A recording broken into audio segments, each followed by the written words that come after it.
বাসায় যখন হঠাৎ করে কোনো মেহমান চলে আসে তখন চটজলদি এই নাস্তাটা বানিয়ে দিতে পারেন। আমি এখানে একটা ডিমের মধ্যে চিনি দিয়ে ভালো করে ফাটিয়ে নিলাম। তারপর মেন উপকরণ যেটা সুজি সেটা মিক্স করতেছি।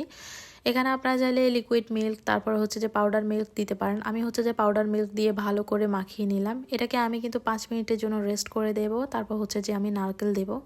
পিঠার মধ্যে আমার কাছে মানে নারকেলটা ইউজ করলে খুব ভালো লাগে। নারকেল দিলে পিঠার স্বাদটা অনেক বেশি বেড়ে যায়। তারপর আমি হাতের মধ্যে তেল লাগিয়ে সুন্দর করে লম্বালম্বি শেপে দিচ্ছি। আমি এখান থেকে হাফ করে কিছু মানে অংশ রেখে দেব যাতে হচ্ছে যে আমি গোল গোল করে দিতে পারি। আমার ইচ্ছা 2 শেপে বানাবো।